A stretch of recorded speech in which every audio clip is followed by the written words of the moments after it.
ఈ అమ్మాయి మైనర్, ఈ అమ్మాయి తల్లి ఫిర్యాదుదారు. నిజంగా మెడకాయ మీద తలకాయ ఉన్న పోలీసులు కానీ ఈ బాధితురాలికి న్యాయం చేయాలనుకున్న ఏ పోలీస్ అధికారి అయినా కూడా వెంటనే మెజిస్ట్రేట్కి కాల్ చేసి, సార్ ఇద్దరు విక్టిమ్స్ వచ్చిండ్రు, ఆ తల్లి బిడ్డల స్టేట్మెంట్ అర్జెంటుగా రికార్డ్ చేయాలి, దయచేసి మా మహిళా పోలీస్ అధికారులు అందరినీ కూడా పెట్టిస్తాము, మీరు దయచేసి స్టేట్మెంట్ రికార్డ్ చేయాలని చెప్పాలి కదా. ఇప్పటి వరకు ఆ తల్లి చెప్తుంది, నా దగ్గరికి ఏ పోలీస్ ఆఫీసర్ కూడా అప్రోచ్ అవ్వలేదు, వీళ్ళ స్టేట్మెంట్ రికార్డ్ చేస్తామని అని అంటున్నారు.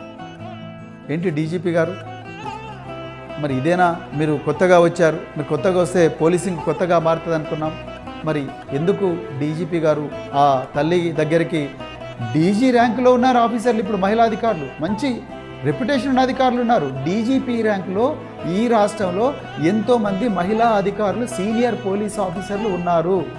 కొంతమంది ఉమెన్ సేఫ్టీ, కేసీఆర్ గారి సమయంలో డైరెక్టర్ జనరల్ ఉమెన్ సేఫ్టీగా కూడా పనిచేసిన గొప్ప గొప్ప పేరున్న అధికారులు ఉన్నారు. దయచేసి వాళ్ళ అందరినీ కలిపి ఒక సిట్ వేయండి కదా, సిట్ వేసి అర్జెంటుగా వాళ్ళను ఆ బాధితురాలు ఇంటికి పంపించండి కదా డీజీపీ గారు. ఎందుకు పంపించడం లేదు, ఎందుకంటే రేవంత్ రెడ్డి బండి సంజయ్ని కాపాడాలనుకుంటున్నాడు. బండి సంజయ్ రేవంత్ రెడ్డిని కాపాడాలనుకుంటున్నాడు. రేవంత్ రెడ్డి చేసే కుంభకోణాలన్నీ సిబిఐ ఈడీలు రాకుండా బండి సంజయ్ కాపాడుతూ ఉన్నాడు, కిషన్ రెడ్డి కాపాడుతూ ఉన్నాడు.